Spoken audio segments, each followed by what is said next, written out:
Hi students, welcome back to our YouTube channel. ನಮ್ಮ ವೇದಾಂತ ಎಸ್ ನಾನು ನಿಮ್ಮ master teacher Yashasvi sir. So ಇವತ್ತಿನ ವಿಡಿಯೋದಲ್ಲಿ ಸೋಷಿಯಲ್ ಸೈನ್ಸಲ್ಲಿ ನಿಮಗೆ ಇಂಗ್ಲೀಷ್ ಮೀಡಿಯಂ ಮತ್ತು ಕನ್ನಡ ಮೀಡಿಯಂ ಎರಡರಲ್ಲೂ ನೋಟ್ಸ್ ಮಾಡಿದ್ದೀನಿ. ಟೋಟಲ್ 33 ಕ್ವಶನ್ಸ್ ಮೆನ್ಷನ್ ಮಾಡಿದ್ದೀನಿ, ಲಿಸ್ಟ್ ಮಾಡಿದ್ದೀನಿ ಈ PDF ಅಲ್ಲಿ. ಅದನ್ನು ಎಕ್ಸ್ಪ್ಲೈನ್ ಮಾಡ್ತೀನಿ. ಜೊತೆಗೆ ಈ PDF ನಿಮಗೆ ಲಿಂಕ್ ಹಾಕಿರ್ತೀನಿ ಡಿಸ್ಕ್ರಿಪ್ಷನಲ್ಲಿ, ಅದರಲ್ಲಿ ಡೌನ್ಲೋಡ್ ಮಾಡ್ಕೊಳ್ಳಿ. ಈ ನೋಟ್ಸ್ ಸ್ಪೆಷಾಲಿಟಿ ಏನಂತ ಅಂದರೆ, ಒಂದು ಈ 33 ಕ್ವಶನ್ಸ್ ಏನು ಮೆನ್ಷನ್ ಮಾಡಿದ್ದೀನಿ, ಈ 33 ಕ್ವಶನ್ಸ್ ಬಿಟ್ಟು ಬೇರೆ ಯಾವುದೇ ಥರ ಕ್ವಶನ್ಸ್ ಕೇಳಲ್ಲ ನಿಮಗೆ ಫೈನಲ್ ಎಕ್ಸಾಮಲ್ಲಿ. ಈ 33 ಕ್ವಶನ್ಸ್ ಒಳಗೇನೆ ಅವರು ನಿಮಗೆ ಕ್ವಶನ್ಸ್ ಕೇಳ್ತಾರೆ, ಆ ಗ್ಯಾರಂಟಿ ನಿಮಗಿರಲಿ. ಸೊ ಯಾಕೆಂದರೆ ತುಂಬ ರಿಸರ್ಚ್ ಮಾಡಿ ನೋಟ್ಸ್ ರೆಡಿ ಮಾಡಿರೋದಂಥದ್ದು. ಯಾಕೆ ಕನ್ನಡ ಮೀಡಿಯಂ ಮತ್ತು ಇಂಗ್ಲೀಷ್ ಮೀಡಿಯಂ ಎರಡರಲ್ಲೂ ಇದೆ ಅಂತ ಅಂದರೆ, ಕೆಲವೊಂದು ವರ್ಡ್ಸ್ ಇಂಗ್ಲೀಷ್ ಮೀಡಿಯಂ ಅವ್ರಿಗೆ ಕನ್ನಡದಲ್ಲಿ ಓದಿದಾಗ ಅರ್ಥ ಆಗ್ತದೆ. ಜೊತೆ ಕನ್ನಡ ಮೀಡಿಯಂ ಅವ್ರಿಗೆ ಒಂದೇ ನೋಟ್ಸು, ಒಂದೇ PDF ಇರಲಿ, ಅವ್ರಿಗೆ ಸಪ್ರೇಟ್ ವಿಡಿಯೋ, ಸಪ್ರೇಟ್ ನೋಟ್ಸು, ಅದೆಲ್ಲ ಸುಮ್ಮನೆ ರಿಸ್ಕ್ ಆಗುತ್ತೆ ಸ್ಟೂಡೆಂಟ್ಸಿಗೆ ಅಂತ. ಎರಡೂ ಮೀಡಿಯಂ ಸ್ಟೂಡೆಂಟ್ಸಿಗೆ ಹೆಲ್ಪ್ ಆಗಲಿ ಅಂತ ಒಂದೇ ನೋಟ್ಸಲ್ಲಿ ಒಂದೇ ವಿಡಿಯೋ ಮಾಡ್ತಾ ಇದ್ದೀನಿ. ಸೊ ಒನ್ ಮಾರ್ಕಿಂದು ಟಾಪ್ 50 ಕ್ವಶನ್ಸ್ ಅಂತ ವಿಡಿಯೋ ಮಾಡಿದ್ದೆ ಮಿಡ್ ಟರ್ಮ್ ಪ್ರಿಪ್ರೇಟರಿ 3rd ಟೈಮಲ್ಲಿ. ಸೊ ಇವಾಗ 2 ಮಾರ್ಕ್ಸ್ದು, 4 ಮಾರ್ಕ್ಸ್ದು ಮತ್ತು 3 ಮಾರ್ಕ್ಸ್ದು ವಿಡಿಯೋ ಮಾಡ್ತೀನಿ. ಇದೇ ಥರ ನಾನು ಇಂಗ್ಲೀಷ್ ಮತ್ತು ಕನ್ನಡದಲ್ಲೇ ಮಾಡೋಕ್ಕೆ ಟ್ರೈ ಮಾಡ್ತೀನಿ. ಸೊ ಈ ವಿಡಿಯೋದಲ್ಲಿ 2 ಮಾರ್ಕ್ಸ್ದು 33 ಕ್ವಶನ್ಸು ಯಾವುದೇ ಕಾರಣಕ್ಕೂ ಮಿಸ್ ಮಾಡ್ಕೊಬೇಡಿ. ಸೊ ಈ 33 ಕ್ವಶನ್ಸ್ನ ಓದ್ಕೊಂಡು ಹೋದರೆ, ಸಿಂಪಲಾಗಿ ಎಕ್ಸ್ಪ್ಲೈನ್ ಮಾಡಿದ್ದೀನಿ, ನಿಮಗೆ 2 ಮಾರ್ಕ್ಸ್ ಖಂಡಿತ ಫಿಕ್ಸ್. ಸೊ ಟೋಟಲ್ 8 ಕ್ವಶನ್ ಏನೋ ಇದೆ 2 ಮಾರ್ಕ್ಸ್ದು. So 16 marks fixed. ಯಾವುದೇ ಥರ ನೀವು ನೋಟ್ಸು ರೆಫರ್ ಮಾಡೋದು ಬೇಡ, ಟೆಕ್ಸ್ಟ್ ಬುಕ್ ರೆಫರ್ ಮಾಡೋದು ಬೇಡ, ಏನೂ ಬೇಡ. ಈ 33 ಕ್ವಶನ್ಸ್ನ ಓದ್ಕೊಂಡು ಹೋಗಿ 16 ಮಾರ್ಕ್ಸ್ ಪಕ್ಕಾ ಫಿಕ್ಸ್. ಓಕೆ, ನಾನು ಗ್ಯಾರಂಟಿ ಕೊಡ್ತೀನಿ, ಈ ನೋಟ್ಸ್ನ ಓದ್ಕೊಂಡು ಹೋಗಿ 16 ಮಾರ್ಕ್ಸ್ ಪಕ್ಕಾ ಬರುತ್ತೆ. So let start. First question, what are the conditions under subsidiary alliance? Subsidiary alliance ಅಂತ ಅಂದರೆ ಏನು? ಸಹಾಯಕ ಸೈನ್ಯ ಪದ್ಧತಿಯ ನಿಬಂಧನೆಗಳು. ಓಕೆನಾ? ಸೊ ಏನೇನು conditions? King keep a British army, no European appointed without British permissions was mandatory, bear the expenses of the armies appointed British resident. Okay, ಈ ಪಾಯಿಂಟ್ಸ್ಗಳನ್ನ ಕ್ಲೀನಾಗಿ ನೆನ್ಪಿಟ್ಕೊಳ್ಳಿ. ಸೊ 2 ಮಾರ್ಕ್ಸ್ ಅಂತ ಕೇಳಿದ್ದೀನಿ, 4 ಪಾಯಿಂಟ್ಸ್. 2 ಮಾರ್ಕ್ಸ್ ಕ್ವಶನ್ಗೆ 4 ಪಾಯಿಂಟ್ಸೇ ಬರೀಬೇಕು ಅಂತ ಏನಿಲ್ಲ. ಸೊ ಕೇಳಿರೋ ಕ್ವಶನ್ಸಿಗೆ ಕರೆಕ್ಟಾಗಿ ಪಾಯಿಂಟ್ ವೈಸ್ ಒಂದು 2 ಪಾಯಿಂಟ್ ಬರೋದ್ರು ನಿಮಗೆ 2 ಮಾರ್ಕ್ಸ್, 1 ಪಾಯಿಂಟಿಗೆ 1 ಮಾರ್ಕ್ಸ್ ಥರನೂ ಕೊಡ್ತಾರೆ. ಆ ಥರ ಏನು ತಲೆ ಕೆಡ್ಸ್ಕೊಳಕ್ಕೆ ಹೋಗ್ಬೇಡಿ. ಯಾಕಂದರೆ ನಿಮ್ಮ ಟೀಚರ್ಸ್ ಹೇಳಿರ್ತಾರೆ, ಒಂದು 2 ಮಾರ್ಕಿಗೆ 4 ಪಾಯಿಂಟ್ ಬರೀರಿ, 4 ಮಾರ್ಕಿಗೆ 8 ಪಾಯಿಂಟ್ ಬರೀರಿ, ಆ ಥರ ಏನು ಬೇಡ. ಸೊ ಇದ್ರ ಜೊತೆಗೆ ನಿಮಗೆ ಇನ್ನೊಂದು ವಿಡಿಯೋ ಮಾಡ್ತೀನಿ, 4 ಮಾರ್ಕ್ಸ್ ಕ್ವಶನ್ಸು ಹೆಂಗೆ ಬರೀಬೇಕು, ಅದಕ್ಕೊಂದು ಪ್ಯಾಟ್ರನ್ ಇದೆ, ಅದರದ್ದು ವಿಡಿಯೋ ಮಾಡ್ತೀನಿ. ಸೊ ಬೋರ್ಡಿಂದ ರಿಲೀಸ್ ಆಗಿದೆ ಆ ಪ್ಯಾಟ್ರನ್ನು, ಆ ವಿಡಿಯೋ ಕೂಡ ಬರುತ್ತೆ. Let's check it. ಸೊ ರಾಜರು ಬ್ರಿಟಿಷ್ ಸೈನ್ಯ ತುಕಡಿಗಳನ್ನು ಇರಿಸಿಕೊಳ್ಳಬೇಕು. ಅದಕ್ಕೆ ಬ್ರಿಟಿಷರ ಆರ್ಮಿಗೆ ಒಂದು ಇರಿಸ್ಕೊಳ್ಬೇಕಂದ್ರೆ, ಈ ಬ್ರಿಟಿಷ್ ಆರ್ಮಿಗೆ ಒಂದು ಇಳ್ಕೊಳ್ಳೋದಕ್ಕೆ ಒಂದು ಜಾಗವನ್ನು ಕೊಡಬೇಕು ಅವರ ರಾಜ್ಯದಲ್ಲಿ ಅನ್ನೋದೊಂದು. ದೆನ್ ಸೇನೆಯ ವೇತನ ಮತ್ತು ನಿರ್ವಹಣೆಯ ವೆಚ್ಚವನ್ನು ಭರಿಸಬೇಕು ರಾಜರು. ಓಕೆ, ಅದು ಏನು ಎಕ್ಸ್ಪೆಂಡಿಚರ್ ಖರ್ಚಾಗುತ್ತೆ ಅದನ್ನು ಅವರು ಭರಿಸಬೇಕು. ರಾಜನ ಆಸ್ಥಾನದಲ್ಲಿ ಬ್ರಿಟಿಷ್ ರೆಸಿಡೆಂಟನ್ನು ನೇಮಿಸಿಕೊಳ್ಳಬೇಕು. ಅಂದರೆ ಒಂದು ರಾಜನ ಆಸ್ಥಾನದಲ್ಲಿ ಅವರು ರಾಜರ ಆಳ್ವಿಕೆಯಲ್ಲಿ ಅವರ ಜನಾಂಗದವರು ಇರ್ತಾರೆ. ಸೊ ಅದರಲ್ಲಿ ಬ್ರಿಟಿಷ್ ಒಬ್ಬನ್ನ ನೇಮಕ ಮಾಡ್ಕೊಬೇಕು. ನಿಮ್ಮ ಒಂದು ಈಗ ರಾಜ ಅಂತ ಅಂದರೆ, ಒಂದು ರಾಜ್ಯದ ರಾಜ ಅಂದರೆ ಒಂದು CM. ಸೊ ಅವರ ಒಂದು ಈಗಿನ ಲೆಕ್ಕಾಚಾರಕ್ಕೆ ಹೇಳಕ್ಕೆ ಹೋಗಿದ್ರೆ ಒಂದು ಕೌನ್ಸಿಲ್ ಆಫ್ ಮಿನಿಸ್ಟರ್ಸ್ ಇರ್ತಾರಲ್ಲ, ಆ ಥರ ಆಗಿನ ಕಾಲದಲ್ಲೂ ರಾಜ ಪದ್ಧತಿಯಲ್ಲೂ ಇದ್ದರು. ಸೊ ಆ ಮಿನಿಸ್ಟರ್ಸಲ್ಲಿ ಬ್ರಿಟಿಷರು ಒಬ್ಬರನ್ನ ಅಪಾಯಿಂಟ್ ಮಾಡ್ಕೊಬೇಕು. ಯಾಕೆ ಅಂತ ಅಂದರೆ, ಈಗ ಬ್ರಿಟಿಷರಿಂದ ಈ ಒಂದು ಸೇನೆಯ ನೆರವು ನೀಡ್ತಾ ಇರೋದು ಒಂದು ಹೆಲ್ಪಿಂಗ್ ನೇಚರ್. ಅವರ ಸೇನೆ ಇವ್ರಿಗೆ ಹೆಲ್ಪ್ ಮಾಡೋ ಥರ ಯುದ್ಧಕ್ಕೆ ಹೋದಾಗ. ಸೊ ಅದಕ್ಕೆ ಇಷ್ಟೆಲ್ಲ ಮಾಡಬೇಕು. ಏನೇನು ಮಾಡಬೇಕು? ಒಂದು, ಅವರ ಬ್ರಿಟಿಷ್ ಸೈನ್ಯ ಬಂದಾಗ ಅವ್ರನ್ನ ತುಕಡಿಗಳನ್ನ ಅವರ ರಾಜ್ಯದಲ್ಲಿ ಇರೋದಕ್ಕೆ ಒಂದು ಸ್ಥಳವನ್ನು ಮಾಡಿಕೊಡ್ಬೇಕು ಒಂದು. ಇನ್ನೊಂದು, ಆ ಸೇನೆಗೆ ಏನು ಖರ್ಚಾಗತ್ತೆ ಎಕ್ಸ್ಪೆಂಡಿಚರ್, ಅದನ್ನು ರಾಜ್ಯನೇ ನೋಡ್ಕೊಬೇಕು, ಬ್ರಿಟಿಷರು ಕೊಡೋದಿಲ್ಲ. ಅದನ್ನು ಬರೀ ಅವರ ಸೈನ್ಯವನ್ನು ಕಳಿಸ್ಕೊಡೋದಷ್ಟೇ. ಜೊತೆಗೆ ಬ್ರಿಟಿಷ್ ಅಧಿಕಾರಿ ಒಬ್ಬನ್ನ ಅವರ ರಾಜ್ಯದಲ್ಲಿ ಅಪಾಯಿಂಟ್ ಮಾಡ್ಕೊಬೇಕು. ಆಮೇಲೆ ಬ್ರಿಟಿಷರ ಅನುಮತಿ ಇಲ್ಲದೆ ಆ ಸ್ಥಾನದಲ್ಲಿ ಯಾವುದೇ ಯುರೋಪಿಯನ್ನರನ್ನು ನೇಮಿಸಿಕೊಳ್ಳುವಂತಿಲ್ಲ. ಯುರೋಪಿಯನ್ನರನ್ನ ಬ್ರಿಟಿಷರ ಅನುಮತಿ ಇಲ್ದಲೆ ಒಂದು ಅವ್ರನ್ನ ಅಪಾಯಿಂಟ್ ಮಾಡ್ಕೊಳಂಗಿಲ್ಲ ರಾಜ್ಯದಲ್ಲಿ. ಇದಿಷ್ಟು ನಿಬಂಧನೆಗಳು 2 ಮಾರ್ಕ್ಸಿಗೆ. ಓಕೆನಾ. Next, list the problems faced by India after independence. Bharat ಸ್ವಾತಂತ್ರ್ಯದ ನಂತರ ಏನೇನು ಒಂದು ಪ್ರಾಬ್ಲಮ್ಸ್ನ ಫೇಸ್ ಮಾಡಿದ್ರು 2 ಮಾರ್ಕ್ಸ್ಗೆ ಬರೀರಿ ಅಂತ ಹೇಳಿದ್ದಾರೆ. ಏನೇನು? Refugees problem, integration of princely states, formation of government, communal riots, production of food. ಒಂದು ಸರ್ಕಾರ ರಚನೆದು ಒಂದು ಪ್ರಾಬ್ಲಮ್ ಆಯಿತು ಒಂದು ಸ್ವಾತಂತ್ರ್ಯ ಸಿಕ್ಕಿದ ನಂತರ. ಪ್ರೊಡಕ್ಷನ್ ಆಫ್ ಫುಡ್, ಉತ್ಪಾದನೆ, ಓಕೆ, ಅದನ್ನು ಸ್ವಲ್ಪ ಪ್ರಾಬ್ಲಮ್ ಆಯಿತು. ಲಕ್ಷಾಂತರ ನಿರಾಶ್ರಿತರ ಸಮಸ್ಯೆ, ರೆಫ್ಯೂಜೀಸ್ ಪ್ರಾಬ್ಲಮ್. ಸ್ವಾತಂತ್ರ್ಯ ನಂತರ ಏನೇನು ಪ್ರಾಬ್ಲಮ್ ಆಯಿತು? ನಿರಾಶ್ರಿತರು, ಉಳ್ಕೊಳ್ಳೋಕೆ ಜಾಗ ಇಲ್ಲ, ಹಾಕಕ್ಕೆ ಬಟ್ಟೆ ಇಲ್ಲ, ಕುಡಿಯೋಕೆ ನೀರಿಲ್ಲ, ತಿನ್ನೋಕೆ ಊಟ ಇಲ್ಲ, ಆ ಥರ ನಿರಾಶ್ರಿತರ ಪ್ರಾಬ್ಲಮ್ ಜಾಸ್ತಿ ಆಯಿತು. ಕೋಮು ಗಲಭೆಗಳಾಯಿತು, ಜಗಳಗಳಾಯಿತು. ಓಕೆ, ಸರ್ಕಾರದ ರಚನೆ ಆಗೋದಕ್ಕೆ ಸ್ವಲ್ಪ ಸಮಸ್ಯೆ ಆಯಿತು. ದೇಶೀಯ ಸಂಸ್ಥಾನಗಳ ವಿಲೀನೀಕರಣ, ಇಷ್ಟು ಪ್ರಾಬ್ಲಮ್ಗಳು ಆಯಿತು ಒಂದು ಸ್ವಾತಂತ್ರ್ಯ ಸಿಕ್ಕ ಮೇಲೆ. Okay. Next, how did Junagadh merge into Indian union? Okay, Junagadh ಭಾರತದ ಒಕ್ಕೂಟದಲ್ಲಿ ವಿಲೀನಗೊಂಡ ವಿಧಾನ ಏನು? 2 marks question. So okay. Next, king wanted to join the state of Pakistan, citizens revolted against him, the king was fled by military integrated with India 1949. ಓಕೆ, ಜುನಾಗಢದ ನವಾಬನು ಪಾಕಿಸ್ತಾನಕ್ಕೆ ಸೇರಿಸಲು ಇಚ್ಛಿಸಿದನು. ಪ್ರಜೆಗಳು ಆತನ ವಿರುದ್ಧ ಬೀದಿಗಿಳಿದರು. ನವಾಬನು ರಾಜ್ಯ ಬಿಟ್ಟು ಪಲಾಯನ ಮಾಡಿದನು. ಭಾರತೀಯ ಸೈನ್ಯ ಶಾಂತಿ ಸ್ಥಾಪನೆ ಮಾಡಿತ್ತು. ಸೊ 1949ರಲ್ಲಿ ಭಾರತದ ಒಕ್ಕೂಟಕ್ಕೆ ಸೇರ್ಪಡೆ ಆಯಿತು. ಓಕೆ, ಜುನಾಗಢ್. ಸೊ ಅವನು ಈ ಜುನಾಗಢದ ಒಂದು ನವಾಬ, ಒಂದು ಕಿಂಗ್ ಅಂತ ಹೇಳ್ತಾರೆ. ಅವನು ಅದನ್ನು ಪಾಕಿಸ್ತಾನಕ್ಕೆ ಸೇರಿಸ್ಬಿಡೋಣ ಜುನಾಗಢ್ನ ಅನ್ನೋ ಥರ ಒಂದು ಐಡಿಯಾ ಇಟ್ಕೊಂಡಿದ್ದ. ಸೊ ಅದು ಅಲ್ಲಿದ್ದ ಜನಗಳಿಗೆ ಇಷ್ಟ ಆಗ್ತಾ ಇರಲಿಲ್ಲ. ಅವನ ವಿರುದ್ಧ ದಂಗೆ ಎದ್ರು. ದಂಗೆ ಎದ್ದಾಗ ಅವನು ರಾಜ್ಯವನ್ನೇ ಬಿಟ್ಟು ಓಡ್ದ. ಓಕೆ, ಅವಾಗ ಅಲ್ಲಿ ಒಂದು ಕೋಮುಗಲಭೆ ಸೃಷ್ಟಿ ಆಯಿತು ರಾಜ ಇಲ್ಲದಿದ್ದಾಗ ಒಂದು ರಾಜ್ಯದಲ್ಲಿ. ಸೊ ಅವಾಗ ನಮ್ಮ ಭಾರತೀಯ ಸೇನೆ ಅಲ್ಲೋಗಿ ಶಾಂತಿ ಸುವ್ಯವಸ್ಥೆಯನ್ನು ಕಾಪಾಡಿತು. ದೆನ್ 1949ರಲ್ಲಿ ಭಾರತದಕ್ಕೆ ಒಕ್ಕೂಟಕ್ಕೆ ಅದು ಸೇರ್ಪಡೆ ಆಯಿತು. ಓಕೆನಾ. Next, importance of public administration is increasing. How? Public administration ಅಂದರೆ ಆಡಳಿತ, ಅಡ್ಮಿನಿಸ್ಟ್ರೇಷನ್, ಸಾರ್ವಜನಿಕ ಆಡಳಿತ ಪ್ರಾಮುಖ್ಯತೆ ಅಥವಾ ಮಹತ್ವ ಹೇಳಿ ಅಂತ ಹೇಳ್ತಾರೆ. The pillar of the government, protest public interest, implementation of the law and policies, strengthens social security, assist the legislator executive. ಸಾರ್ವಜನಿಕ ಆಡಳಿತವು ಸರ್ಕಾರದ ಆಧಾರ ಸ್ತಂಭವಾಗಿದೆ. ಓಕೆ, ಒಂದು ಸಾರ್ವಜನಿಕ ಆಡಳಿತ ಸರ್ಕಾರಕ್ಕೆ ಮುಖ್ಯ, ತುಂಬ ಇಂಪಾರ್ಟೆಂಟ್ ಪಿಲ್ಲರ್. ಸಾರ್ವಜನಿಕ ಹಿತಾಸಕ್ತಿಯನ್ನು ಕಾಪಾಡಲು ಸೇವೆ ಸಲ್ಲಿಸುತ್ತಿದೆ. ಓಕೆ, ಕಾನೂನು ಮತ್ತು ನೀತಿಗಳ ಅನುಷ್ಠಾನ, ಪಬ್ಲಿಕ್ ಅಡ್ಮಿನಿಸ್ಟ್ರೇಷನ್. ಸಾಮಾಜಿಕ ಭದ್ರತೆಯನ್ನು ದೃಢಪಡಿಸುತ್ತದೆ. ಶಾಸಕಾಂಗ ಮತ್ತು ಕಾರ್ಯಾಂಗಕ್ಕೂ ಸಹಾಯ ಮಾಡುತ್ತದೆ. ಇಷ್ಟು 2 ಮಾರ್ಕ್ಸಿಗೆ ಇಷ್ಟು ಬರೆದ್ರೆ ಬೇಕಾದಷ್ಟು. ತುಂಬ ಸಿಂಪಲ್ ಆಗಿ ಬರ್ದಿದ್ದೀನಿ. ನೀವು ಸೋಷಿಯಲಲ್ಲಿ ಪಾಯಿಂಟ್ ವೈಸ್ ಬರೆದ್ರೆ ಸಾಕು. ಸಿಂಪಲ್ ಆಗಿರಬೇಕು. ಆನ್ಸರು ಕಾಂಪ್ಲಿಕೇಟೆಡ್ ಇಂಗ್ಲೀಷಲ್ಲಿ ಅಥವಾ ಕನ್ನಡದಲ್ಲಿ ಬರೆಯೋ ಅವಶ್ಯಕತೆ ಇಲ್ಲ. ಸಿಂಪಲ್ ಇಂಗ್ಲೀಷಲ್ಲಿ ಬರ್ಕೊಳ್ಳಿ. ಓಕೆನಾ. Then, which is the permanent members of security council? ಅಂದರೆ ಸೆಕ್ಯೂರಿಟಿ ಕೌನ್ಸಿಲಲ್ಲಿ ಒಂದು ಪರ್ಮನೆಂಟ್ ಮೆಂಬರ್ಶಿಪ್, ಸದಸ್ಯತ್ವ. ಓಕೆ, ಅದು ಯಾವ್ಯಾವುದು? USA, Russia, France, Britain, China. ಈ 5 ದೇಶಗಳು ಮಾತ್ರ ವಿಶ್ವಸಂಸ್ಥೆಯ ಭದ್ರತಾ ಮಂಡಳಿ ಕಾಯಂ ಸದಸ್ಯರು, ಪರ್ಮನೆಂಟ್ ಮೆಂಬರ್ಸ್. ಇನ್ನೆಲ್ಲ ಟೆಂಪ್ರವರಿ. ಇವರು ಇಷ್ಟು 5 ದೇಶಗಳು ಮಾತ್ರ ವಿಶ್ವಸಂಸ್ಥೆಯ ಕಾಯಂ ಸದಸ್ಯರು. ಓಕೆನಾ. Then, role of railway production force, role of railway ರಕ್ಷಣಾ ಪಡೆಗಳ ಕಾರ್ಯಗಳನ್ನು ತಿಳಿಸಿ. Railway protection force prevent railway crimes, ರೈಲಲ್ಲಿ ಕ್ರೈಮ್ಗಳಾಗೋದನ್ನು ಕಮ್ಮಿ ಮಾಡ್ತವೆ. ದೆನ್, ಇನ್ವೆಸ್ಟಿಗೇಟ್ ಕ್ರೈಮ್ಸ್, ರೈಲಲ್ಲಿ ಏನಾದ್ರು ಕ್ರೈಮ್ ಆದರೆ ಇದೇ ಫೋರ್ಸ್ಗಳು, ಪೊಲೀಸವ್ರು ಬರೋಲ್ಲ, ಇದೇ ರೈಲ್ವೆ ಪ್ರೊಟೆಕ್ಷನ್ ಫೋರ್ಸ್ ಅನ್ನೋದು ಏನಿರುತ್ತೆ ಅವರೇ ಇನ್ವೆಸ್ಟಿಗೇಷನ್ ಮಾಡುವಂಥದ್ದು. ಪ್ರೊಟೆಕ್ಟ್ ಪ್ಯಾಸೆಂಜರ್ಸ್, ರೈಲಲ್ಲಿ ಒಂದು ಪ್ರಯಾಣ ಮಾಡುವಂಥ ಪ್ಯಾಸೆಂಜರ್ಸ್ ಪ್ರೊಟೆಕ್ಷನ್ನು ಇವರ ಜವಾಬ್ದಾರಿ ಆಗಿರುತ್ತೆ.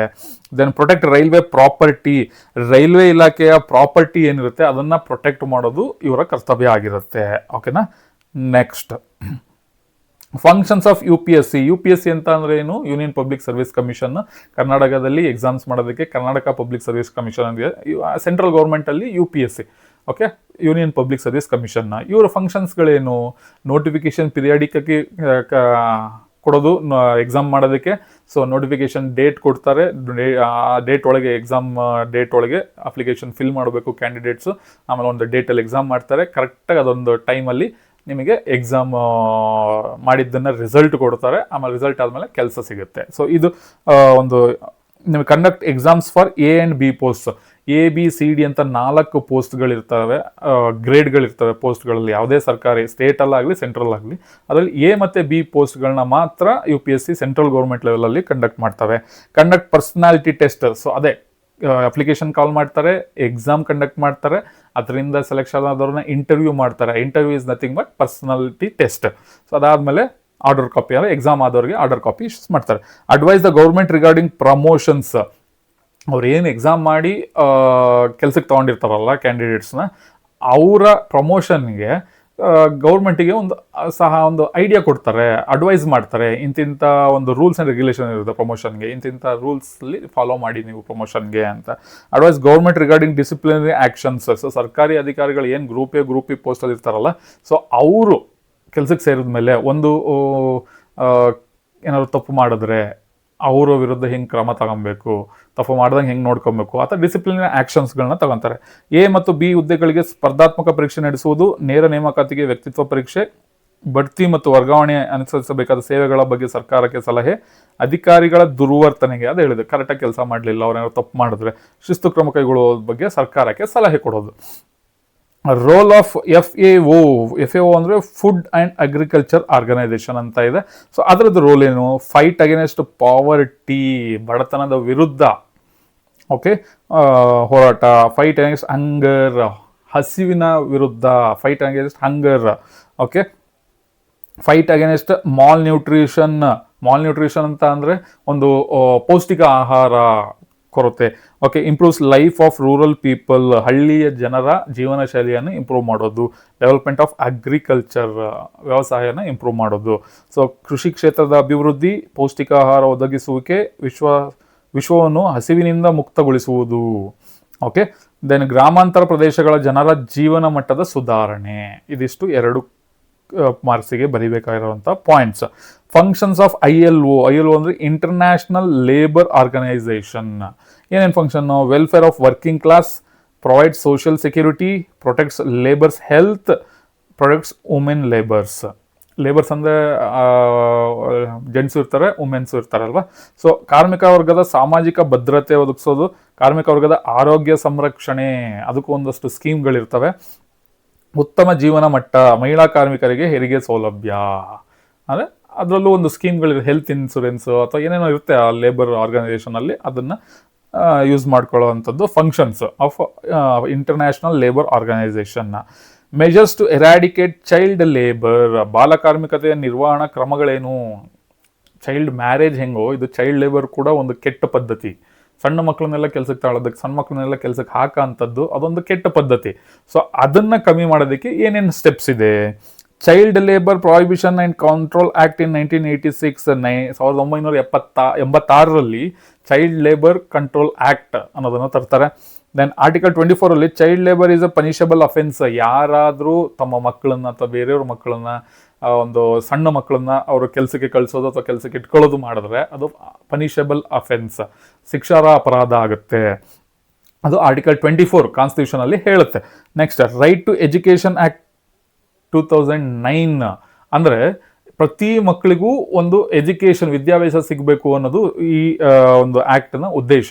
ಸೊ ಪ್ರತಿಯೊಬ್ಬ ಮಗುನೂ ವಿದ್ಯಾಭ್ಯಾಸ ಮಾಡಬೇಕು ಅಂದರೆ ಯಾವ ಮಗುನೂ ಕೆಲ್ಸಕ್ಕೆ ಹೋಗಬಾರ್ದು, ಕೆಲ್ಸಕ್ಕೆ ಇಟ್ಕೊಬಾರ್ದು. ಪ್ರತಿಯೊಬ್ಬ ಮಗುನೂ, ನಮ್ಮ ಜನರು ಕೂಡ ಯಾರು ಒಬ್ಬ ಮಗುನ ಕೆಲಸಕ್ಕಿದ್ದಾನೆ ಮಾಡ್ತಾನೆ ಅಂತ ಅಂದಾಗ ಅದನ್ನು ಅಪೋಸ್ ಮಾಡಿ ಕರ್ಕೊಬಂದು ಸರ್ಕಾರಕ್ಕೆ ಅಥವಾ ಸಂಬಂಧಪಟ್ಟ ಅಧಿಕಾರಿಗಳು ತಿಳಿಸಬೇಕು. ಸೊ ಹಾಗಾಗಿ ಆ ಮಗು ವಿದ್ಯಾಭ್ಯಾಸದಿಂದ ವಂಚಿತ ಆಗೋದಿಲ್ಲ ಅನ್ನೋದೊಂದು ಕಾನ್ಸೆಪ್ಟ್ ಇದು.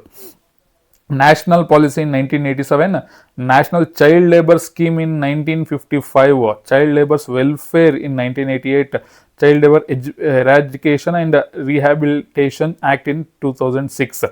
ಎಲ್ಲ ತುಂಬ ಆ್ಯಕ್ಟ್ಗಳನ್ನ ತಂದಿದ್ದಾರೆ ಚೈಲ್ಡ್ ಲೇಬರ್ನ ಒಂದು ಕಂಟ್ರೋಲ್ ಮಾಡೋದಕ್ಕೆ. ಓಕೆ, ಮಕ್ಕಳನ್ನು ದುಡಿಮೆಗೆ ನೇಮಿಸುವುದು ಶಿಕ್ಷಾರ್ಹ ಅಪರಾಧ ಎಂದು ಘೋಷಿಸಿದೆ. ಅದೇ ಹೇಳಿದ್ನಲ್ಲ, ರಾಷ್ಟ್ರೀಯ ಬಾಲ ಕಾರ್ಮಿಕ ಯೋಜನೆ ಜಾರಿಗೆ. ಓಕೆನಾ. ದೆನ್ ಇಲ್ ಎಫೆಕ್ಟ್ಸ್ ಆಫ್ ಡೌರಿ ಸಿಸ್ಟಮ್, ವರದಕ್ಷಿಣೆ ದುಷ್ಪರಿಣಾಮಗಳ್ಯಾವುವು? ವರದಕ್ಷಿಣೆ, ನಾನು ಆವಾಗಲೇ ಹೇಳಿದೆ, ಚೈಲ್ಡ್ ಮ್ಯಾರೇಜ್ ಆಗಲಿ ಬೇರೆ ಯಾವುದೇ ಮ್ಯಾರೇಜ್ ಆಗಲಿ ವರದಕ್ಷಿಣೆ ಅನ್ನೋದೊಂದು ಭೂತ. ಸೊ ಅದನ್ನು ಕಂಟ್ರೋಲ್ ಮಾಡೋದಕ್ಕೆ ಅಥವಾ ಅದರಿಂದ ಏನೇನು ಎಫೆಕ್ಟ್ ಆಗ್ತಾ ಇದೆ ಅನ್ನೋದನ್ನು ಹೇಳಿ ಅಂತ. Diminishes women's self respect dignity, ಅಂದರೆ ಸ್ತ್ರೀಯರ ಸ್ವಾಭಿಮಾನ, ಗೌರವ, ಸ್ಥಾನಮಾನ ಕುಗ್ಗುತ್ತಿದೆ. ಓಕೆನಾ. ಸೊ ಗಂಡು ಮಕ್ಕಳೇ ಮೇಲು, ಹೆಣ್ಮಕ್ಳು ಕೀಳು ಅನ್ನೋದನ್ನ ಒಂದು ಕಾನ್ಸೆಪ್ಟ್, ಅದು ದುಡಿವಾಗ ಆ ಥರ ಒಂದು ಮೈಂಡ್ ಸೆಟ್ಟಿಗೆ ಹೆಣ್ಣು ಮಕ್ಕಳನ್ನ ಒಳಪಡಿಸ್ತಾ ಇದ್ದಾರೆ. ಸೊ ಆ ಕಿರುಕುಳ ಲೀಡ್ಸ್ ಟು ಡೊಮೆಸ್ಟಿಕ್ ಕಾನ್ಫ್ಲಿಕ್ಟ್ಸ್, ಕೌಟುಂಬಿಕ ಕಲಹಗಳ ಉಂಟಾಗುತ್ತಿದೆ ಈ ಡೌರಿ ಇದರಿಂದ. ವರದಕ್ಷಿಣೆ ಕಿರುಕುಳದಿಂದ ಮನೇಲಿ ಜಗಳ ಆಗೋದು, ಹೆಣ್ಮಕ್ಳ ಮೇಲೆ ದೌರ್ಜನ್ಯ ಮಾಡೋದು, ಆ ಹೆಣ್ಮಕ್ಳು ತವ್ರ ಮನೆಗೆ ಕಳಿಸೋದು, ತವ್ರ ಮನೆಯಲ್ಲಿ ಹೋಗಿ ಕೇಳಿದಾಗ ಅವರು ಕೊಡೋ ಅಷ್ಟು ಕೊಟ್ಟು ಮಾಡಿ ಇದು ಮಾಡಿ, ಮತ್ತು ಗಂಡನ ಮನೆ ಮತ್ತು ಹೆಂಡತಿ ಮನೆ ಮಧ್ಯೆ ಗಲಾಟೆ ಆಗೋವಂಥದ್ದು, ಇದೆಲ್ಲ ಆಗ್ತದೆ. ಕೌಟುಂಬಿಕ ಕಲಹಗಳು, ಇನ್ಕ್ರೀಸ್ ವಯೋಲೆನ್ಸ್, ಅದೇ ಹೇಳಿದ್ನಲ್ಲ, ಕಲಹಗಳು, ಗಲಾಟೆ ಗಲಭೆಗಳು ಆಗ್ತಾ ಇದ್ದಾವೆ. ಫ್ಯಾಮಿಲಿ ರಿಲೇಷನ್ಶಿಪ್ ಸಫರ್, ಅಂದರೆ ಎರಡೂ ಫ್ಯಾಮಿಲಿಗಳ ಮಧ್ಯೆ, ಗಂಡ ಮತ್ತು ಹೆಂಡತಿಯ ಫ್ಯಾಮಿಲಿಗಳೇನಿರುತ್ತೆ, ಸೊ ಆ ಎರಡೂ ಫ್ಯಾಮಿಲಿಯ ಮಧ್ಯೆ ಒಂದು ರಿಲೇಷನ್ಶಿಪ್ ಹಾಳಾಗ್ತಾ ಇದೆ. Child marriage, okay, family, female foeticide, female infanticide, number of divorces increases. ಈ ಡೌರಿ ವರದಕ್ಷಿಣೆ ಕಿರುಕುಳದಿಂದನೇ ಡಿವೋರ್ಸ್ಗಳು ಜಾಸ್ತಿ ಆಗ್ತಾ ಇದೆ ಅಂತ ಹೇಳ್ತಾ ಇದ್ದಾರೆ. ಸ್ತ್ರೀ ಪುರುಷರ ನಡುವೆ ಒಡಕು ಉಂಟಾಗುತ್ತದೆ, ಸಮಾಜದಲ್ಲಿ ಅನೈತಿಕ ಮತ್ತು ಕ್ರೌರ್ಯ ಹೆಚ್ಚುವುದು. ಓಕೆನಾ. ಕೌಟುಂಬಿಕ ಸಂಬಂಧಗಳು ಹಾಳಾಗುವುದು. ಇಷ್ಟು ಪಾಯಿಂಟ್ಸು ಡೌರಿ ಸಿಸ್ಟಮ್ ಅಂದರೆ ವರದಕ್ಷಿಣೆ ಕಿರುಕುಳದಿಂದ ಉಂಟಾಗೋ ಒಂದು ಎಫೆಕ್ಟ್. ಓಕೆನಾ. Next, uses of well irrigation, ಬಾವಿ ನೀರಾವರಿ, ಅದರದ ಮಹತ್ವ ಏನು, ಯೂಸ್ಗಳೇನು? ಓಕೆನಾ. ಅದು ಬೋರ್ವೆಲ್, ವೆಲ್ ಇರಿಗೇಷನ್ ಅಂತ ಅಂದರೆ. ಓಕೆನಾ. Useful in low rainfall regions, ಅಂದರೆ ಬಾವಿಗಳು ಯಾಕೆ ಯೂಸ್ ಆಗುತ್ತೆ? ಮಳೆ ಬರದೇ ಇದ್ದಾಗಲೇ ನಮಗೆ ನೀರು ಬೇಕಾಗುತ್ತೆ. ಕರೆಕ್ಟ್ ಟೈಮಿಗೆ ಮಳೆ ಆಗ್ತಾ ಇಲ್ಲ. ಹಿಂದಿನ ಕಾಲದಲ್ಲಿ ಕರೆಕ್ಟ್ ಟೈಮಿಗೆ ಮಳೆ ಆಗೋದು. ಓಕೆನಾ. ಈಗ ಮಳೆಗಾಲ, ಚಳಿಗಾಲ, ಬೇಸಿಗೆಗಾಲ ಅಂತ ಏನು ಕಾಲಗಳಿದ್ದಾವೆ, ಅವು ಕರೆಕ್ಟಾಗಿ ಆಗವು. ಬಟ್ ಇವಾಗ ಮನುಷ್ಯರಿಂದನೇ ಹಾಳಾಗಿರೋದು. ಡೆವಲಪ್ಮೆಂಟ್ ಅಂತ ಮರಗಳನ್ನ ಕಡಿತಾ ಇರೋದು, ಕಾಡುಗಳಿಲ್ಲ. ಸೊ ಅದರಿಂದ ಮಳೆಗಳು ಏರುಪೇರು ಆಗ್ತಾ ಇದ್ದಾವೆ, ಬೇಸಿಗೆ ಜಾಸ್ತಿ ಆಗ್ತಾ ಇದೆ. ಓಕೆ. ಸೊ ಮಳೆ ಬರ್ತಾ ಇಲ್ಲ. ಮಳೆ ಬರದೇ ಇದ್ದಾಗ ಅಗ್ರಿಕಲ್ಚರ್ ಅಂದರೆ ವ್ಯವಸಾಯಕ್ಕೆ, ಬೆಳೆಗಳಿಗೆ ನೀರು ಬೇಕಾಗುತ್ತೆ. ನೀರು ಅಂದಾಗ ಮಳೆ ಬಂದರೆ ನೀರು ಅವಶ್ಯಕತೆ ಇರಲ್ಲ. ಬರದೇ ಇದ್ದಾಗ ಪರ್ಯಾಯ ವ್ಯವಸ್ಥೆ ಅಂದರೆ ಬೋರ್ವೆಲ್ಗಳು, ಬಾವಿಗಳು ಅಂತ. ಸೊ ಅದು ಯೂಸ್ಫುಲ್ ಆಗುತ್ತೆ ಲೋ ರೈನ್ಫಾಲ್ ರೀಜನಲ್ಲಿ. ಈಸಿ ಟು ಕನ್ಸ್ಟ್ರಕ್ಷನ್, ಅದನ್ನು ಕಟ್ಟೋದಕ್ಕೆ ತುಂಬ ಈಸಿ ಅನ್ನೋ ಥರ. ಈಸಿ ಟು ಮೇಂಟೆನೆನ್ಸ್ ಏನೂ ಇರಲ್ಲ. ಅದು ಬಾವಿಗಳಿಗೆ ಆರಾಮಾಗಿ ಕಟ್ಬಿಟ್ಟಿರ್ತಾರೆ, ಯಾವ ಮುಚ್ಚೋದಿಲ್ಲ, ಏನಿಲ್ಲ, ಆರಾಮಾಗಿ ಕಟ್ಬಿಟ್ಟಿರ್ತಾರೆ. Need where canals and tanks are not available. ಈ ಬೋರ್ವೆಲ್ಗಳು ಯಾವಾಗ ಬೇಕು? ಕೆನಲ್ಸ್ ಅಂದರೆ ನಾನು ಹೇಳಿದೆ ಡ್ಯಾಮಿಂದ ಹಳ್ಳಿಗೆ ನೀರಿನ ವ್ಯವಸ್ಥೆ ಕಳಿಸೋದು, ಅದು ಕೆನಲ್ಸ್. ಸೊ ಅದು ಎಲ್ಲಿಲ್ಲ, ಕೆನಲ್ಸ್ ಇಲ್ಲ, ಅಥವಾ ವಾಟರ್ ಟ್ಯಾಂಕ್ ಅಂತ ಎಲ್ಲಿ ಸಿಗಲ್ಲ. ಟ್ಯಾಂಕ್ ಇದ್ದರೂ ಕೂಡ ಹಳ್ಳಿಗಳಲ್ಲಿ ಅದನ್ನು ವ್ಯವಸಾಯಕ್ಕೆ ಬಳಸೋಕ್ಕಾಗಲ್ಲ, ಕುಡಿಯೋದಕ್ಕೆ, ಅಡುಗೆಗೆ, ಅದಕ್ಕೆ ಯೂಸ್ ಮಾಡ್ಕೊಬೋದಷ್ಟೇ. ಸೊ ಕಡಿಮೆ ಮಳೆಗೆ ಆಗುವ ಸ್ಥಳಗಳಿಗೆ ಸೂಕ್ತವಾಗಿದೆ. ಬಾವಿಗಳ ನಿರ್ಮಾಣ ಮತ್ತು ನಿರ್ವಹಣೆ ಸುಲಭ. ಕೆರೆ, ಕಾಲುವೆ, ನೀರಾವರಿ ಇಲ್ಲದ ಭಾಗಗಳಲ್ಲಿ ಉಪಯುಕ್ತ. ಇದು 2 ಪಾಯಿಂಟ್, 2 ಮಾರ್ಕ್ಸಿಗೆ 4 point. Okay. Rain water harvesting is compulsory today. Why ಅಂದರೆ ಮಳೆ ನೀರು ಸಂಗ್ರಹಣೆ, ಮಳೆ ಕೊಯ್ಲು ಅಂತ ಏನು ಕರಿತೀವಲ್ಲ, ಅದು ಕಡ್ಡಾಯ ಆಗಿದೆ. ಈಗ ಮನೆಗಳಲ್ಲಿ ಮನೆ ಕಟ್ಟೋದಕ್ಕೆ, ಹೊಸ ಮನೆ ಕಟ್ಟೋದಕ್ಕೆ ಪರ್ಮಿಷನಿಗೆ ಬರೆದಾಗ ಟೌನ್ ಪ್ಲಾನಿಂಗಲ್ಲಿ ಅದೊಂದು ಪರ್ಮನೆಂಟ್ ಆಗಿದೆ, ಕಂಪಲ್ಸರಿ ಆಗಿಬಿಟ್ಟಿದೆ. ಮಳೆ ಕೊಯ್ಲು, ರೈನ್ ವಾಟರ್ ಹಾರ್ವೆಸ್ಟಿಂಗ್ ಅಂದರೆ ಮಳೆ ಬಂದಾಗ ಮನೆ ಮೇಲೆಲ್ಲ ಬೀಳುತ್ತಲ್ಲ ಮಳೆ, ಆ ನೀರು ವೇಸ್ಟ್ ಆಗಬಾರ್ದು, ಅದನ್ನು ನೀವು ಸಂಗ್ರಹಣೆ ಮಾಡಬೇಕು ಅನ್ನೋ ಥರ ಒಂದು ಕಾನ್ಸೆಪ್ಟ್ ಈಗ. ಯಾಕೆನಾ.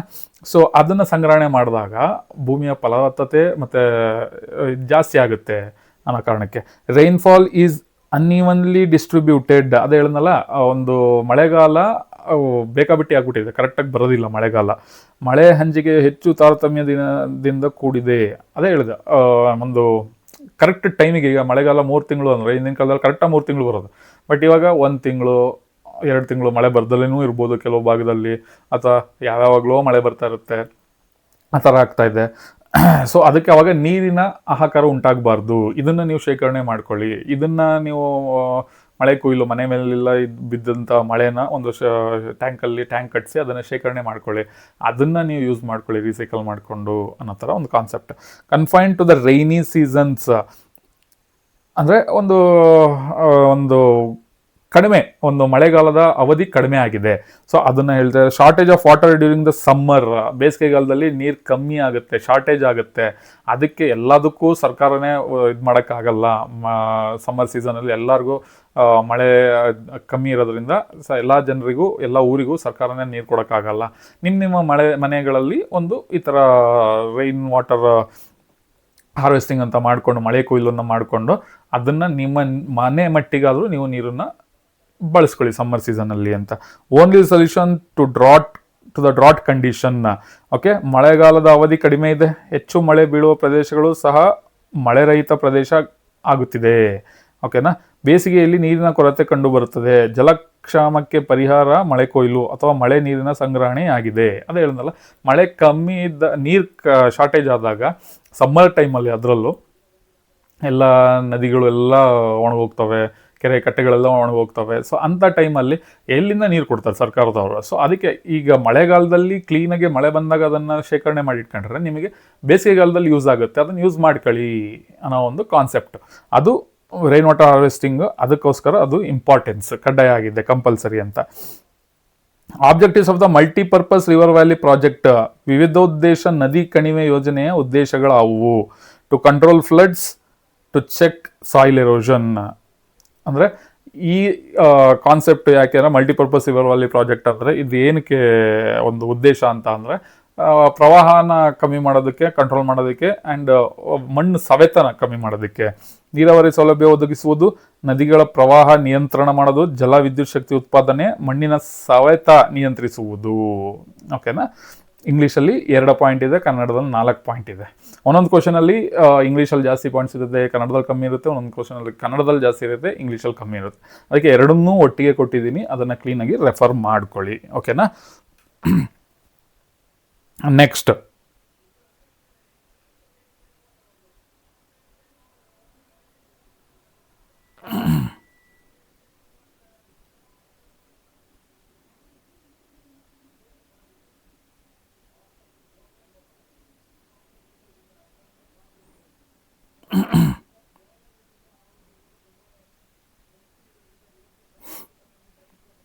ಓಕೆ, ನೆಕ್ಸ್ಟ್ ಈಗ 2 types of water harvesting. Collection of rainwater is called rainwater harvesting. Okay, rain water harvesting ಅಂದರೆ 2 types of rainwater harvesting ಇದೆ. ಅದು ಫಸ್ಟ್ ಏನು ಮೆನ್ಷನ್ ಮಾಡಿದ್ದೀನಿ ಅಂದರೆ, ಏನು ರೈನ್ ವಾಟರ್ ಹಾರ್ವೆಸ್ಟಿಂಗ್ ಅಂದರೆ, collection of rain water is called rain water harvesting ಅಂತ. ಮಳೆ ನೀರನ್ನು ಸಂಗ್ರಹಣೆ ಮಾಡೋದೇ ಅದು ಮಳೆ ಕೊಯ್ಲು ಅಂತ ಅರ್ಥ. ಯಾವ್ಯಾವ ಥರ? Collection of water at the place of rainfall, ಅಂದರೆ roof tops of houses and buildings. Building ಮೇಲೆ ಬಿದ್ದಂಥ ಮಳೆನ ಇದು ಮಾಡೋದು ಒಂದು ಟೈಪು, ಒಂದು ವಿಧಾನ. Collection of flowing rain water, building bunds and collecting water. Flowing water ಅಂದರೆ ಬಿಲ್ಡಿಂಗ್ ಮೇಲೆ ಬಿದ್ದಂತಹ ನೀರನ್ನು ಸಂಗ್ರಹಣೆ ಮಾಡೋದು ಒಂದು ವಿಧ. ಇನ್ನೊಂದು, ಮಳೆ ನೀರು ಹರಿದೋಗುತ್ತಲ್ಲ, ಅದನ್ನು ಒಂದು ಕಡೆ ಸಂಗ್ರಹಣೆ ಮಾಡೋದು ಎರಡನೇ ವಿಧ. ಅದು ಎರಡು ಕೂಡ ರೈನ್ ವಾಟರ್ ಹಾರ್ವೆಸ್ಟಿಂಗ್ ಅಂತ ಹೇಳ್ತೀವಿ. ಓಕೆನಾ. Next, irrigation is essential in India. Okay, ಭಾರತದಲ್ಲಿ ನೀರಾವರಿ ಅವಶ್ಯಕವಾಗಿ ಬೇಕಾಗಿದೆ. ಯಾಕೆ? Rain water in India is seasonal. ಅಂದರೆ ರೈನ್ ವಾಟರ್ ಅಂದರೆ ಮಳೆಗಾಲದಲ್ಲ ಮಾತ್ರ ಮಳೆ ನೀರು ಸಿಗೋವಂಥದ್ದು. ಓಕೆ, ಅನ್ಸರ್ಟೇನ್ ಆಫ್ ಮಾನ್ಸೂನ್ ಅಂದರೆ ಅದೇ ಹೇಳನಲ್ಲ, ಒಂದು ಕಾಲಮಿತಿ ಇಲ್ಲ. ಬೇರೆ ಬೇರೆ ಕಾಲದಲ್ಲೂ, ಈಗ ಬೇಸಿಗೆಗಾಲದಲ್ಲೂ ಮಳೆ ಬರುತ್ತೆ, ಮಳೆಗಾಲದಲ್ಲೂ ಬಿಸಿಲು ಜಾಸ್ತಿ ಆಗಿರುತ್ತೆ. ಆ ಥರ uncertainty of monsoon. Unevenly distributed rainfall. ಕರೆಕ್ಟಾಗಿ ಮಳೆಗಾಲದಲ್ಲಿ ಬಿಟ್ಟರೆ ಯಾವ ಕಾಲದಲ್ಲೂ ಮಳೆ ಬರ್ತಾ ಇರಲಿಲ್ಲ ಹಿಂದೆಲ್ಲ. ಬಟ್ ಇವಾಗ ಬೇಸಿಗೆಗಾಲದಲ್ಲೂ ಬರುತ್ತೆ, ಮಳೆಗಾಲದಲ್ಲೂ ಮಳೆ ಬರುತ್ತೆ, ಚಳಿಗಾಲದಲ್ಲೂ ಮಳೆ ಬರುತ್ತೆ, ಈ ಥರ ಆಗಿದೆ. So canal, well and tank irrigation is necessary in India. ಭಾರತದಲ್ಲಿ ಮಳೆಯ ಅನಿಶ್ಚಿತತೆ, ಅಸಮಾನ ಹಾಗೂ ನಿಯತಕಾಲಿಕವಾಗಿರುವುದರಿಂದ ವ್ಯವಸಾಯ ಮಾಡಲು ಕಾಲುವೆ, ಕೆರೆ ಹಾಗೂ ಬಾವಿ ನೀರಾವರಿ ಅಗತ್ಯವಾಗಿದೆ. ಓಕೆನಾ.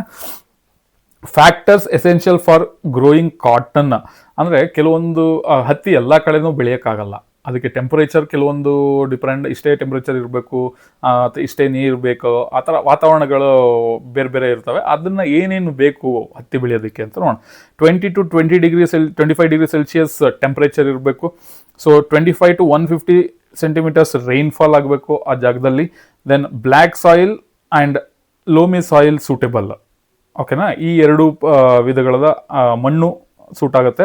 Then this is grown as kharif crop. 20 degree ಸೆಂಟಿಮೀಟರಿಂದ 25 ಡಿಗ್ರಿ ಸೆಂಟಿಮೀಟರ್ ಉಷ್ಣಾಂಶ, 75ರಿಂದ 150 ಸೆಂಟಿಮೀಟರ್ ಮಳೆ, ಕಪ್ಪು ಮಣ್ಣು ಮತ್ತು ಮೆಕ್ಕಲು ಮಣ್ಣು ಅಂದರೆ ಲೋಮಿ ಸಾಯಿಲ್, ಇದು ಹತ್ತಿ ಬೆಳೆ ಬೆಳೆಯೋದಕ್ಕೆ ಅವಶ್ಯಕವಾಗಿದೆ. Next, types of agriculture practised in India. Type of agriculture practised in India. ಯಾವ್ಯಾವ ಥರ ಅಗ್ರಿಕಲ್ಚರ್ ಅಂದರೆ ವ್ಯವಸಾಯ ಪದ್ಧತಿ ಇದೆ, ರೂಢಿಸ್ಕೊಂಬಂದಿದ್ದಾರೆ ಇಂಡಿಯಾದಲ್ಲಿ.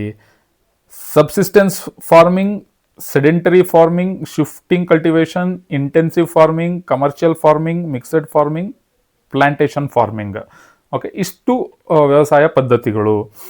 ಸ್ಥಿರ ಬೇಸಾಯ ಅಂತ ಒಂದು ಬರುತ್ತೆ, ಸ್ಥಳಾಂತರ ಬೇಸಾಯ, ಸೊ ಸಾಂದ್ರ ಬೇಸಾಯ, ವಾಣಿಜ್ಯ ಬೇಸಾಯ, ಮಿಶ್ರ ಬೇಸಾಯ, ತೋಟಗಾರಿಕೆ ಬೇಸಾಯ. ಈಗ ತೋಟಗಾರಿಕೆ ಅಂತ ಅಂದರೆ ಅದು ತೋಟನ ಮೇಂಟೈನ್ ಮಾಡೋದು, ಅದೊಂಥರ ಬೇಸಾಯ. ಬೇರೆ ಯಾವುದನ್ನು ಬೆಳೆಗಳನ್ನ ಬೆಳೆಯೋದಿಲ್ಲ ಅವರು. ತೋಟ ಅಂದರೆ ಅದರಲ್ಲಿ ತೆಂಗು ಇರುತ್ತೆ, ಅಡಿಕೆ ಇರುತ್ತೆ, ಆ ಥರ ಬೆಳೆಗಳು, ಅದನ್ನು ಒಂದೊಂದು ಬೇಸಾಯ. ಇನ್ನೊಂದು ಮಿಶ್ರ ಬೇಸಾಯ ಅಂದರೆ ಅದರಲ್ಲಿ ಈಗ ಫಾರ್ ಎಕ್ಸಾಂಪಲ್ ಒಂದೊಂದೇ ತರಕಾರಿ ಅಥವಾ ಒಂದೊಂದೇ ಬೆಳೆಗಳನ್ನ ಬೆಳೀತಾ ಇರ್ತಾರೆ, ಬಟ್ ಅದರಲ್ಲಿ 2-3 ಥರದ್ದು ತರಕಾರಿಗಳನ್ನ ಒಟ್ಟಿಗೆ ಬೆಳೆಯೋದು, ಅದು ಮಿಶ್ರ ಬೇಸಾಯ ಆಗುತ್ತೆ. ಓಕೆ, ವಾಣಿಜ್ಯ ಬೇಸಾಯ ಅಂತ ಅಂದರೆ ನಮಗೆ ಯಾವುದು ಒಂದು ರೆವಿನ್ಯೂ ಜನರೇಟ್ ಮಾಡುತ್ತಲ್ಲ, ಈಗ ಹತ್ತಿ ಬೆಳೆಯೋದು ಅದು ವಾಣಿಜ್ಯ ಬೇಸಾಯ, ರೆವಿನ್ಯೂ ಕೊಡುತ್ತೆ, ಜಾಸ್ತಿ ಜನರೇಟ್ ಮಾಡ್ತದೆ, ಆ ಥರ ವಾಣಿಜ್ಯ ಬೇಸಾಯ. ಅದು ಡಿಫ್ರೆಂಟ್ ಟೈಪ್ಸ್ ಆಫ್ ಅಗ್ರಿಕಲ್ಚರ್ ಒಂದು ಬೇಸಾಯನ ನಮ್ಮ ಇಂಡಿಯಾದಲ್ಲಿ ಅಳವಡಿಸ್ಕೊಂಡಿದ್ದೀವಿ. ಇಂಪಾರ್ಟೆನ್ಸ್ ಆಫ್ ಅಗ್ರಿಕಲ್ಚರ್, ವ್ಯವಸಾಯದ ಒಂದು ಏನಂತಾರಲ್ಲ ಇಂಪಾರ್ಟೆನ್ಸ್ ಏನು, ವ್ಯವಸಾಯ ಏಕೆ importance. Main occupation of Indians, ಭಾರತೀಯರ ಒಂದು ಬಹುದೊಡ್ಡ ಒಂದು ಪದ್ಧತಿ ವ್ಯವಸಾಯ. Okay, it gives food grains to people. ಇದರಿಂದನೇ, ವ್ಯವಸಾಯದಿಂದನೇ ಒಂದು ಆಹಾರ ಪದ್ಧತಿ, ಆಹಾರವನ್ನು ಬೆಳೆದು ಅದನ್ನು ನಾವು ಊಟ ಮಾಡ್ತೀವಿ. ತುಂಬ ಕಡೆ ಯಾವುದನ್ನು ಕೊಂಡ್ಕೊಳ್ಳೋದಿಲ್ಲ ಹೊರಗಡೆ ಮಾರ್ಕೆಟಲ್ಲಿ, ತರಕಾರಿ ಆಗಲಿ ದವಸ ಧಾನ್ಯಗಳಾಗಲಿ ಯಾವುದನ್ನು ಕೊಂಡ್ಕೊಳ್ಳೋದಿಲ್ಲ. ಅವರೇ ಬೆಳೆದು ಅವರು ತಿಂದು ಅದನ್ನು ಮಾರ್ತಾರೆ. ಓಕೆನಾ. Provides employment.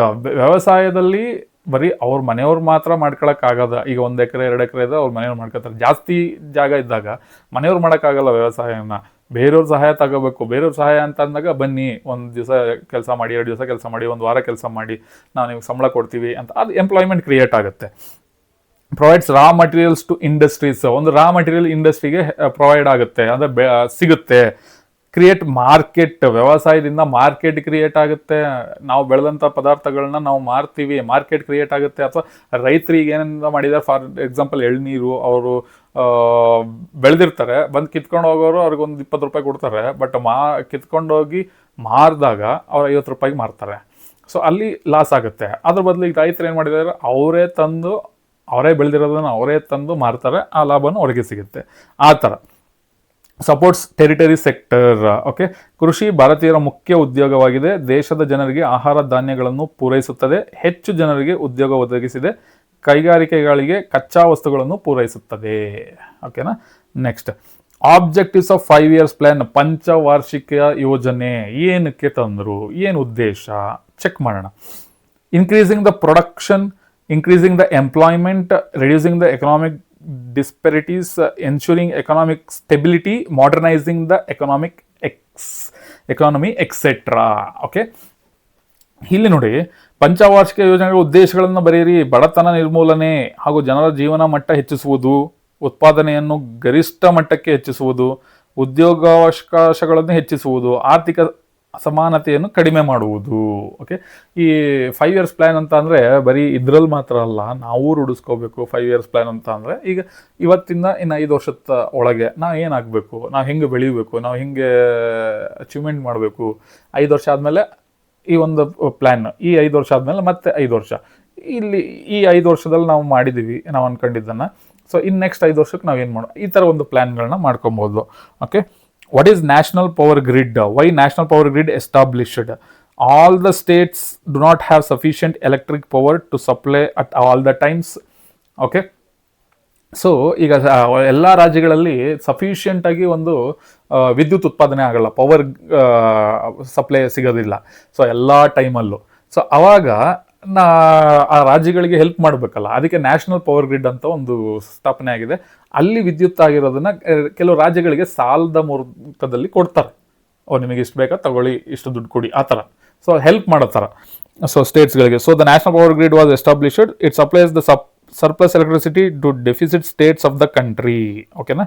Next, what is meant by mixed farming? ನಾನು ಅವಾಗ ಹೇಳಿದೆ ಮಿಕ್ಸೆಡ್ ಫಾರ್ಮಿಂಗ್ ಅಂದರೆ ಏನು ನೋಡೋಣ. Mixed farming is the raising of crops and cattle rearing, poultry, beekeeping, pig rearing, silk farming, aquaculture, etc. This is called as mixed farming ಅಂತ ಹೇಳಿದೆ. ಅದೇ ಒಂದು ಬೆಳೆ ಬೆಳೆಯೋ ಜಾಗದಲ್ಲಿ 2-3 ಥರದ ಬೆಳೆ ಬೆಳೆಯೋದು, ಅಥವಾ ಈ ಕೋಳಿ ಸಾಕಣೆ ಮಾಡೋದು, ಕುರಿ ಸಾಕಣೆ ಮಾಡೋದು, ಈ ಥರ ಎಲ್ಲ ಫಾರ್ಮಿಂಗ್. ಅದು ಕೋಳಿ ಸಾಕಣೆ, ಕುರಿ ಸಾಕಣೆ ಕೂಡ ಒಂದು ವಾಣಿಜ್ಯ ಒಂದು ಬೇಸಾಯ. ಓಕೆನಾ, ನಾನೇನು ಹತ್ತಿ ಅಂತ ಹೇಳಿದ್ನಲ್ಲ, ಇದು ಕೂಡ ಒಂದು ವಾಣಿಜ್ಯ ಬೇಸಾಯ. ಸೊ ಹಾಗಾಗಿ ಅದನ್ನು ಮಾಡಿದಾಗ ಅದು ಮಿಕ್ಸೆಡ್ ಫಾರ್ಮಿಂಗ್ ಅಂತ ಅನ್ಬೋದು. ಬೆಳೆಗಳ ಸಾಗುವಳಿ ಹಾಗೂ ಪಶುಪಾಲನೆ, ಕೋಳಿ ಸಾಕಾಣಿಕೆ, ಜೇನು ಸಾಕಾಣಿಕೆ, ಹಂದಿ ಸಾಕಾಣಿಕೆ, ಈ ಥರ ರೇಷ್ಮೆ, ಇದೆಲ್ಲ ಮಿಕ್ಸೆಡ್ ಫಾರ್ಮಿಂಗ್ ಅಂಡರಲ್ಲಿ ಬರ್ತದೆ. ಓಕೆನಾ. The objectives of NITI Aayog. ನೀತಿ ಆಯೋಗದ 4 ಮುಖ್ಯ ವಿಭಾಗಗಳಾವುವು? ನೀತಿ ಮತ್ತು ಕಾರ್ಯಕ್ರಮ ಚೌಕಟ್ಟು, ಸಹಕಾರಿ ಒಕ್ಕೂಟ ವ್ಯವಸ್ಥೆ, ಮೇಲ್ವಿಚಾರಣೆ ಮತ್ತು ಮೌಲ್ಯಮಾಪನ, ಚಿಂತಕರ ಕೂಟ ಮತ್ತು ಜ್ಞಾನ ಮತ್ತು ನಾವಿನ್ಯ ಸಮೂಹ, cooperative federalism, monitoring and evaluation. So ಇದು 4 the objectives of NITI Aayog.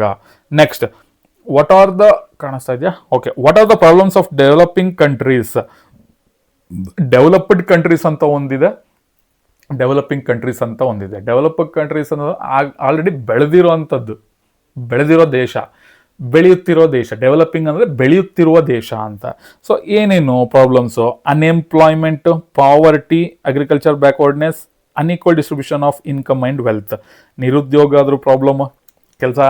Developing ಕಂಟ್ರೀಸಲ್ಲಿ developed countries ಅಂತ ಎಲ್ಲವೂ ಇದ್ದಾಗ ಅದು ಡೆವಲಪ್ಡ್ ಕಂಟ್ರೀಸ್ ಅಂತ ಆಗುತ್ತೆ, ಬೆಳೆದಿರೋ ದೇಶ ಅಂತ. ಡೆವಲಪಿಂಗ್ ಕಂಟ್ರೀಸಲ್ಲಿ ನಿರುದ್ಯೋಗದ ಸಮಸ್ಯೆ ಇರುತ್ತೆ.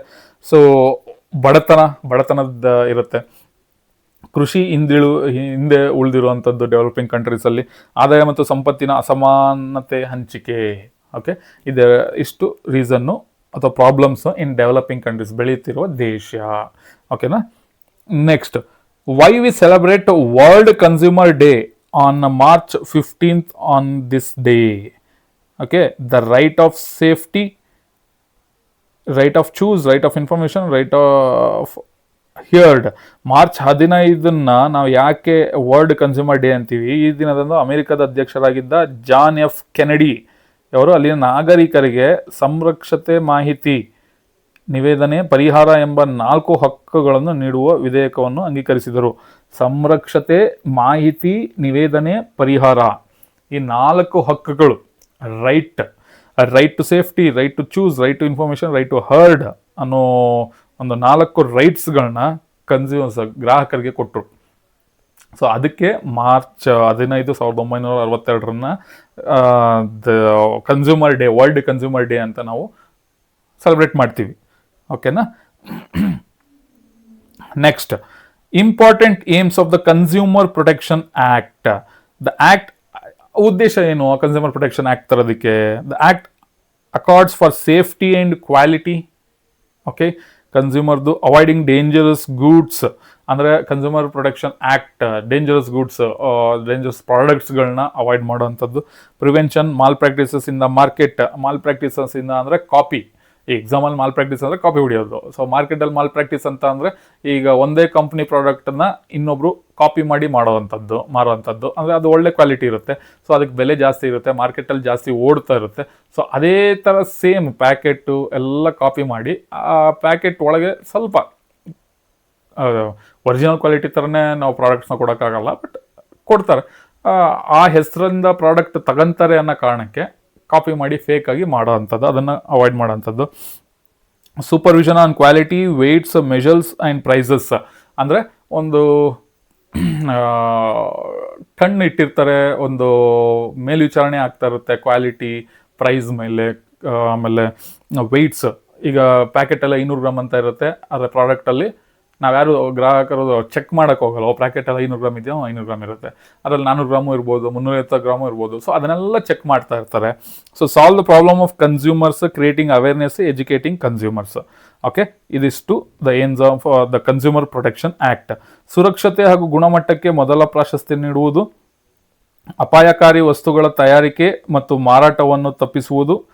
ಓಕೆ, ನೆಕ್ಸ್ಟ್ ಮಾರುಕಟ್ಟೆಯ ಅನುಚಿತ ವ್ಯವಹಾರ ಪದ್ಧತಿಗಳನ್ನು ತಡೆಗಟ್ಟುವುದು, ಗುಣಮಟ್ಟ, ಅಳತೆ, ತೂಕ, ಬೆಲೆ ಇತ್ಯಾದಿಗಳ ಮೇಲೆ ನಿಗಾ ವಹಿಸುವುದು. ಓಕೆನಾ. Next, what is post harvest technology? ಸುಗ್ಗಿ ನಂತರದ ತಂತ್ರಜ್ಞಾನ ಎಂದರೇನು? ಪೋಸ್ಟ್ ಹಾರ್ವೆಸ್ಟಿಂಗ್ ಟೆಕ್ನಾಲಜಿ ಅಂದರೆ ಏನು ನೋಡೋಣ. The improved technology that is used to procure, process and market agriculture produce is called post harvest technology. ಅಂದರೆ ಕೃಷಿ ಉತ್ಪನ್ನಗಳ ಸಂಗ್ರಹಣೆ, ಸಂಸ್ಕರಣೆ ಮತ್ತು ಮಾರಾಟದಲ್ಲಿ ಬಳಕೆಗೆ ತರಲಾದ ಸುಧಾರಿತ ತಂತ್ರಜ್ಞಾನವನ್ನು ಸುಗ್ಗಿ ನಂತರದ ತಂತ್ರಜ್ಞಾನ ಎನ್ನುವುದು. ಓಕೆ, ಪ್ರಾಡಕ್ಟ್ಸ್, ಅಗ್ರಿಕಲ್ಚರ್ ಪ್ರಾಡಕ್ಟ್ಸ್ನ ಒಂದು ಸಂಗ್ರಹಣೆ ಮಾಡುವಂಥದ್ದು, ಒಂದು ಕಡೆ ಇಟ್ಟಿರೋದು, ಕೋಲ್ಡ್ ಸ್ಟೋರೇಜ್ ಅಂತ ಅಂದರೂ ತಪ್ಪಾಗಲ್ಲ. ಯಾಕಂದರೆ ಈಗ ತರಕಾರಿಗಳು ಬೆಳೆದಿರ್ತಾರೆ, ಫಾರ್ ಎಕ್ಸಾಂಪಲ್ ಆ ತರಕಾರಿ ಬೆಳೆದಿದ್ದಾಗ ಅದಕ್ಕೆ ಒಂದಷ್ಟು ಲೈಫ್ ಟೈಮ್ ಇರುತ್ತೆ, ಬೆಳೆದ ಮೇಲೆ, ಕಿತ್ತ ಮೇಲೆ. ಸೊ ಲೈಫ್ ಟೈಮ್ ಇರುತ್ತೆ. ಸೊ 1 ವಾರ ಏನಾದ್ರು ಲೈಫ್ ಟೈಮ್ ಇರುತ್ತೆ, ಅದಕ್ಕಿಂತ ಜಾಸ್ತಿ ಅದು ಇರೋದಿಲ್ಲ. ಆ 1 ವಾರದೊಳಗೆ ಒಳ್ಳೆ ರೇಟ್ ಬಂದು ಮಾರಾಟ ಆದರೆ ಓಕೆ. ಮಾರಾಟ ಆಗಲಿಲ್ಲ ಅಂತ ಅಂದರೆ ರೇಟ್ ಬರೋ ತನಕ ಕಾಯಬೇಕಾಗುತ್ತೆ, 1 ವಾರ 8-10 ದಿನ ಕಾಯಬೇಕಾಗುತ್ತೆ. ಸೊ ಅಲ್ಲಿ ತನಕ ಅದು ಹಾಳಾಗ್ದಂಗೆ ಒಂದು ಕೋಲ್ಡ್ ಸ್ಟೋರೇಜ್ ಫೆಸಿಲಿಟೀಸ್ ಇಟ್ಟಿರ್ತಾರೆ, ಕೋಲ್ಡ್ ಸ್ಟೋರೇಜ್ ಅಂತ ಇಟ್ಟಿರ್ತಾರೆ, ಅಲ್ಲಿ ಸಂಗ್ರಹಣೆ ಮಾಡಿ ಇಟ್ಟಿರ್ತಾರೆ.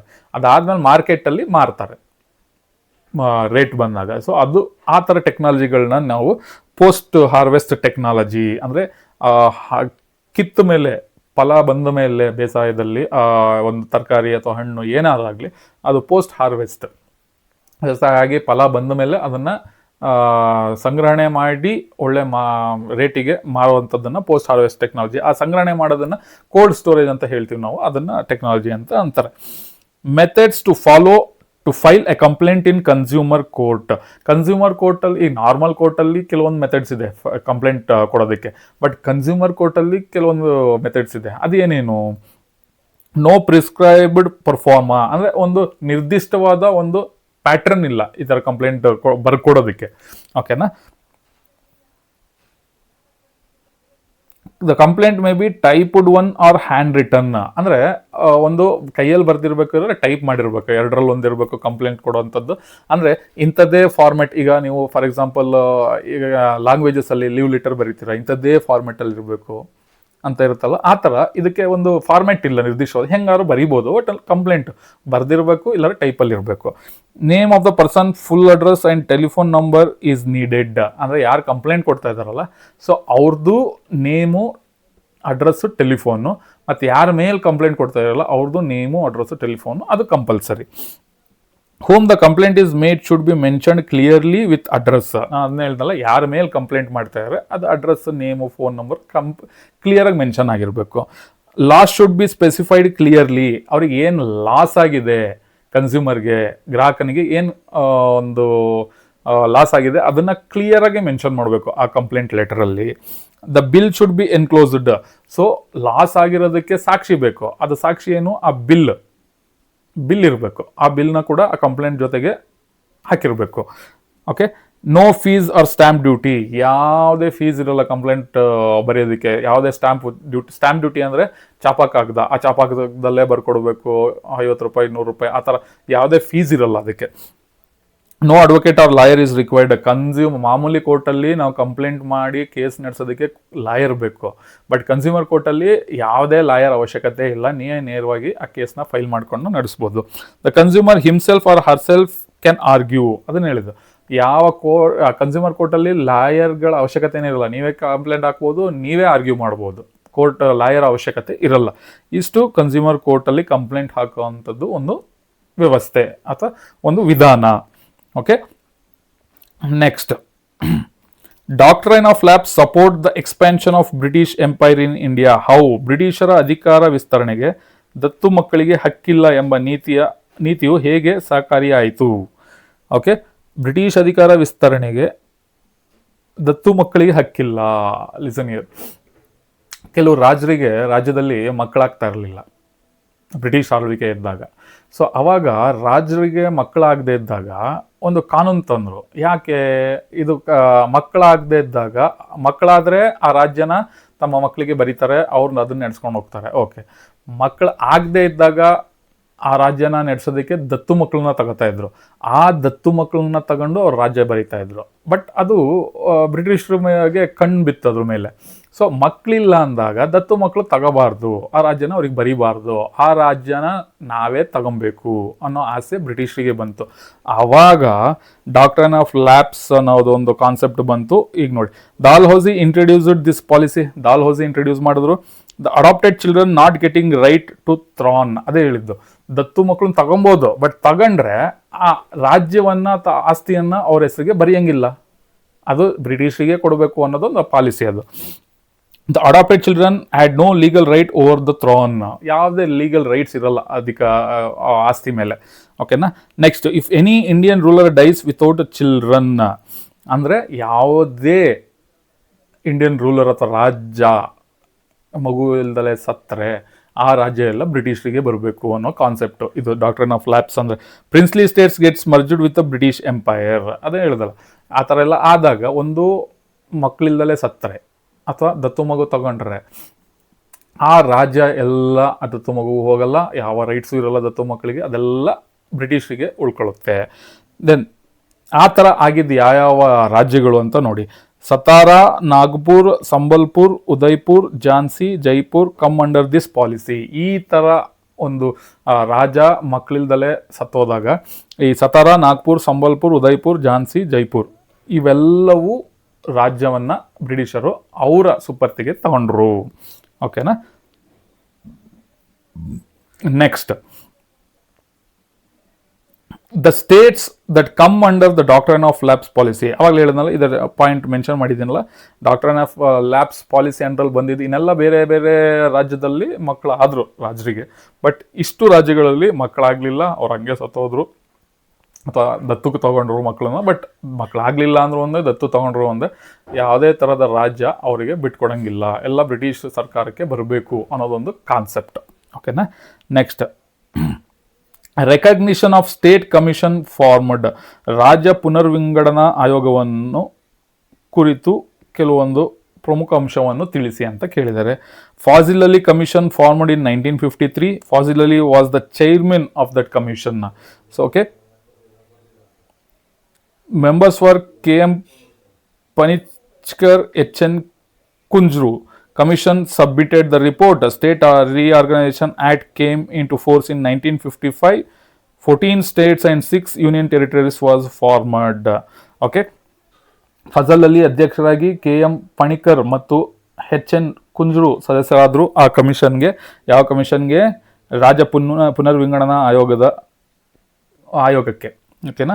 ಈ ಆಯೋಗದ ವರದಿಯಂತೆ 1956ರಲ್ಲಿ ರಾಜ್ಯ ಪುನರ್ವಿಂಗಡನಾ ಕಾನೂನು ಜಾರಿಗೆ ಬಂತು. 14 ರಾಜ್ಯಗಳು, 6 ಕೇಂದ್ರಾಡಳಿತ ಪ್ರದೇಶಗಳು ರಚನೆ ಆದವು. ಓಕೆನಾ. Roles of state government. State government ಅವರ ಪಾತ್ರ ಏನು ಅಂದರೆ, ಲಾ ಅಂಡ್ ಆರ್ಡರ್ ಅಂತ ಅಂತೀವಲ್ಲ, ಕಾನೂನು ಸುವ್ಯವಸ್ಥೆ, ಅದರಲ್ಲಿ ಅದನ್ನು ಕಾಪಾಡೋದಕ್ಕೆ ಒಂದು ಸ್ಟೇಟ್ ಗೌರ್ಮೆಂಟ್ ಅವರ ಪಾತ್ರ ಏನು? Maintain law and order. Okay. Police departments is under home minister. Police department has executive and advisory class. Some secretary is is the administrative head. Okay, ಶಾಂತಿ ಮತ್ತು ಸುವ್ಯವಸ್ಥೆಯನ್ನು ಕಾಪಾಡುವುದು ರಾಜ್ಯ ಸರ್ಕಾರಗಳ ಪ್ರಾಥಮಿಕ ಜವಾಬ್ದಾರಿಯಾಗಿದೆ. ತಮ್ಮ ಜವಾಬ್ದಾರಿಯ ನಿರ್ವಹಣೆಗಾಗಿ ರಾಜ್ಯಗಳು ಕಾರ್ಯನಿರ್ವಹಣಾ ವರ್ಗ ಮತ್ತು ಸಲಹಾ ವರ್ಗಗಳಿಂದ ಕೂಡಿದ ಪೊಲೀಸ್ ಆಡಳಿತವನ್ನು ಹೊಂದಿದೆ. ಲಾ ಆ್ಯಂಡ್ ಆರ್ಡರ್ ಮೇಂಟೈನ್ ಮಾಡೋದಕ್ಕೆ, ಗೋಮುಗಲಭೆಗಳು ಜಗಳಗಳು ಆಗದಂಗೆ ಮೇಂಟೈನ್ ಮಾಡೋದಕ್ಕೆ ಪೊಲೀಸ್ ಡಿಪಾರ್ಟ್ಮೆಂಟ್ ಬೇಕು, ಅದಿದೆ. ರಾಜ್ಯಗಳ ಪೊಲೀಸ್ ಖಾತೆಯು ರಾಜ್ಯ ಗೃಹ ಮಂತ್ರಿಯ ಅಧೀನದಲ್ಲಿರುತ್ತದೆ. ಓಕೆನಾ, ಇದರ ಹೆಡ್ ಯಾರು? ಹೋಮ್ ಮಿನಿಸ್ಟರ್, ಗೃಹ ಮಂತ್ರಿ. Then function of WTO, function of world trade organization. Functions of WTO ಅಂದರೆ ಏನೇನು? Solves the problems of trade, GATT agreement, helps to develop free trade, third economic pillar of the world trade, helps the IMF and IBRD. Okay, ಸುಂಕಗಳು ಮತ್ತು ವ್ಯಾಪಾರದ ಮೇಲಿನ ಸಾಮಾನ್ಯ ಒಪ್ಪಂದ ಗ್ಯಾಟ್. Okay, ಅದನ್ನು agreement ಆಗುತ್ತೆ. ವಿಶ್ವದ ವಾಣಿಜ್ಯ ಹಾಗೂ ವ್ಯಾಪಾರದ ತೊಡಕುಗಳ ನಿವಾರಣೆ, ವಿಶ್ವ ಬ್ಯಾಂಕಿನೊಂದಿಗೆ ಅಂತಾರಾಷ್ಟ್ರೀಯ ವಾಣಿಜ್ಯ ವ್ಯವಹಾರಗಳ ಧೋರಣೆಗಳನ್ನು ರೂಪಿಸುವಲ್ಲಿ ಸಹಕಾರ. ಓಕೆನಾ, ಇದು functions of WTO. Next, reasons for child marriage. Reasons for child marriage ಅಂತ ಅಂದರೆ ನಾನು ಅವಾಗಲೇ ಹೇಳಿದೆ, ಚೈಲ್ಡ್ ಮ್ಯಾರೇಜು ಈಗ 10 ವರ್ಷಕ್ಕೂ ಮಾಡಿದ್ದಾರೆ, 12 ವರ್ಷ 15 ವರ್ಷ ಆ ಥರನೂ ಮಾಡಿದ್ದಾರೆ, ತುಂಬ ಇನ್ನೂ ಚಿಕ್ಕ ವಯಸ್ಸಿಗೂ ಮಾಡಿದ್ದಾರೆ ಚೈಲ್ಡ್ ಮ್ಯಾರೇಜು. ಯಾಕೆ ಅಂದರೆ ಒಂದು ಬಡತನ, ಇನ್ನೊಂದು ಹೆಣ್ಮಕ್ಳು ಓದಂಗಿಲ್ಲ, ಬರೆಯೋಂಗಿಲ್ಲ, ಬೆಳೀಬಾರ್ದು, ಗಂಡು ಮಕ್ಕಳು ಮಾತ್ರ ಬೆಳಿಬೇಕು, ಓದಬೇಕು ಅನ್ನೋ ಕಾನ್ಸೆಪ್ಟು, ಮನೇಲಿ ಅಡುಗೆ ಮಾಡ್ಕೊಂಡಿದ್ರೆ ಸಾಕು ಮಕ್ಕಳು ಹೆಣ್ಮಕ್ಳು ಅನ್ನೋದೊಂದು ಕಾನ್ಸೆಪ್ಟ್ ಇತ್ತು. ಸೊ ಅದಕ್ಕೆ ಚೈಲ್ಡ್ ಮ್ಯಾರೇಜ್ನ ಮಾಡ್ತಾಯಿದ್ರು. ಸೊ ಅದಕ್ಕೆ ಚೈಲ್ಡ್ ಮ್ಯಾರೇಜ್ ರೀಸನ್ಸ್ ಏನು? ಜೆಂಡರ್ ಡಿಸ್ಕ್ರಿಮಿನೇಷನ್, ಗಂಡು ಹೆಣ್ಣು, ಗಂಡು ಮೇಲು ಹೆಣ್ಣು ಕೀಳು ಅನ್ನೋ gender discrimination, lack of education, okay, poverty, ಬಡತನಕ್ಕೆ ಮಕ್ಕಳನ್ನ ಸಾಕಾಗಲ್ಲ ಅನ್ನೋ ಕಾರಣಕ್ಕೆ ಬೇಗ ಮದುವೆ ಮಾಡಿಬಿಡೋರು, child labour, okay, lack of proper implementation of law, trafficking of children ಅಂದರೆ ಮಕ್ಕಳ ಸಾಗಣೆ, ಅಂದರೆ ಒಂದು ದೇಶದಿಂದ ಇನ್ನೊಂದಕ್ಕೆ ಮಕ್ಕಳನ್ನ ಸಾಗಿಸೋದು, ಕಣ್ಣು ಕಿಡ್ನಿ ಅಂತೆಲ್ಲ ಈಗ ನೋಡಿದಿರಲ್ಲ, ಅದನ್ನು ಮಾರೋದು, ಆ ಥರ ಮಾಡ್ತಾಯಿದ್ರು. ಬಾಲ್ಯ ವಿವಾಹ ಕಾರಣಗಳವು, ಓಕೆ, ಸ್ತ್ರೀ ಪುರುಷರ ನಡುವಿನ ಲಿಂಗ ತಾರತಮ್ಯ, ಹೆಣ್ಣು ಬೇರೆಯವರ ಮನೆಗೆ ಹೋಗುವಳು, ಅವಳನ್ನು ಬೇಗ ಮದುವೆ ಮಾಡಿ ಕಳಿಸಬೇಕು ಎಂಬ ಮೂಢನಂಬಿಕೆ. ಯಾಕೆ ಬೆಳೆಸ್ಬೇಕು? ಏನು ಕಷ್ಟಪಟ್ಟು ಓಡಿಸಿದ್ರೆ ನಮ್ಮ ಮಕ್ಕಳು, ಹೆಣ್ಮಕ್ಳು ನಮ್ಮ ಮನೇಲೇ ಇರ್ತಾರೆ, ಇಲ್ಲ ಬೇರೆಯವ್ರ ಮನೆಗೆ ಹೋಗಿ ಅಲ್ಲಿ ಜೀವನ ಮಾಡ್ತಾರೆ, ನಾವ್ಯಾಕೆ ಖರ್ಚು ಮಾಡಬೇಕು, ಓದಿಸ್ಬೇಕು, ಬೆಳೆಸ್ಬೇಕು, ಸಣ್ಣ ವಯಸ್ಸಿಗೆ ಮದುವೆ ಮಾಡಿ ಕಳಿಸ್ಬಿಡೋಣ, ನಮಗೆ ದುಡ್ಡು ಉಳಿಯುತ್ತೆ ಅನ್ನೋ ಕಾನ್ಸೆಪ್ಟ್. ದೆನ್ ಪೋಷಕರ ಅನಕ್ಷರತೆ ಅಂದರೆ ಪೇರೆಂಟ್ಸಿಗೆ, ಅಪ್ಪ ಅಮ್ಮಂಗೆ ಸ್ವಲ್ಪ ಎಜುಕೇಷನ್ ಇಲ್ಲದೆ ಇರೋದು ಕಾರಣ, ಇದು ಒಂದು ಚೈಲ್ಡ್ ಮ್ಯಾರೇಜ್ಗೆ ಒಂದು ಕಾರಣ. ಬಾಲ ಕಾರ್ಮಿಕತೆ, ಕಾನೂನಿನ ಕನಿಷ್ಠ ಮಟ್ಟದ ಅನುಷ್ಠಾನ ಮತ್ತು ಬಳಕೆಯ ಕೊರತೆ. ಓಕೆ, ಸರಿಯಾದ ಕಾನೂನು ಇರಲಿಲ್ಲ, ಚೈಲ್ಡ್ ಮ್ಯಾರೇಜ್ ಆದರೆ ನಿಮಗೆ ಶಿಕ್ಷೆ ಇರುತ್ತೆ ಅಂತ ಹೇಳುವಂಥದ್ದು ಕಾನೂನು ಇರಲಿಲ್ಲ, ಕಾನೂನಿದ್ದರೂ ಅದನ್ನು ಬಳಕೆ ಮಾಡ್ತಾ ಇರಲಿಲ್ಲ ಕರೆಕ್ಟಾಗಿ. ಸೊ ಹಾಗಾಗಿ ಇದು ಒಂದು ಚೈಲ್ಡ್ ಮ್ಯಾರೇಜಿಗೆ ಒಂದು ರೀಸನ್. ಸೊ ಇಷ್ಟು ನಿಮಗೆ 33 ಕ್ವಶನ್ಸು. ಓಕೆ, ಟೋಟಲ್ 33 ಕ್ವಶನ್ಸ್ ನಿಮಗೆ ಎಕ್ಸ್ಪ್ಲೈನ್ ಮಾಡಿರೋದು.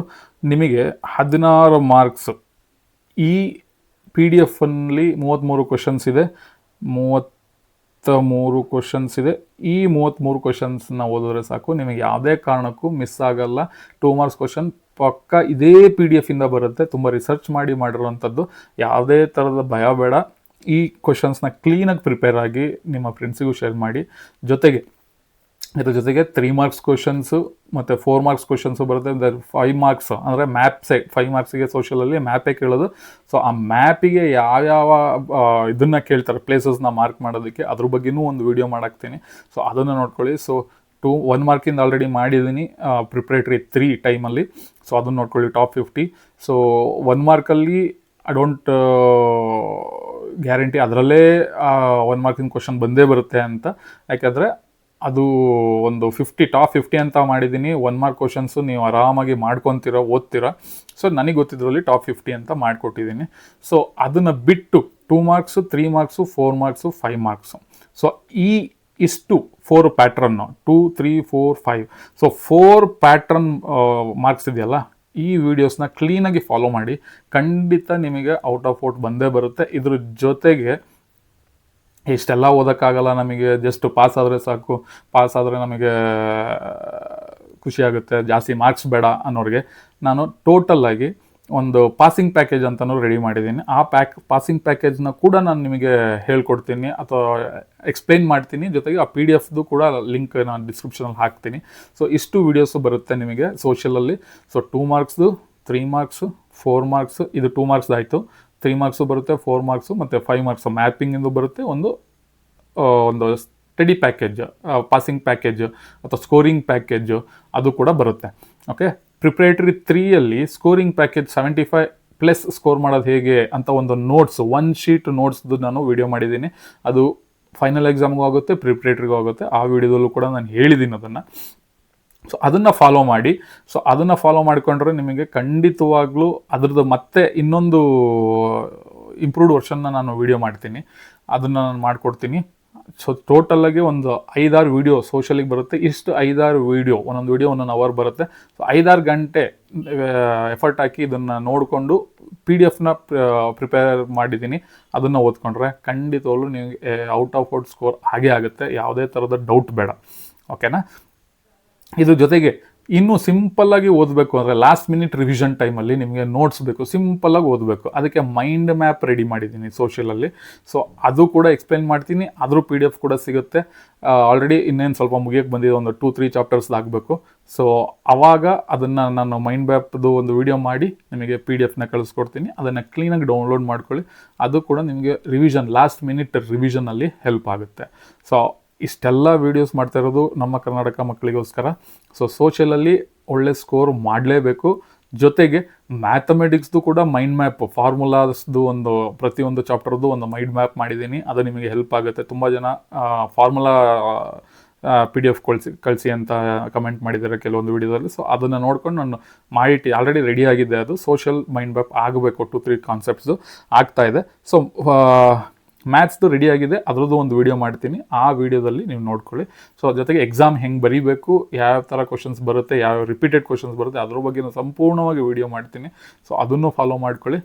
ಸೊ ಮತ್ತೆ ನೆಕ್ಸ್ಟ್ ವಿಡಿಯೋದಲ್ಲಿ ಮತ್ತೆ ಸಿಗ್ತೀನಿ. ಟಿಲ್ ದೆನ್ ಟೇಕ್ ಕೇರ್, ಬಾಯ್ ಬಾಯ್.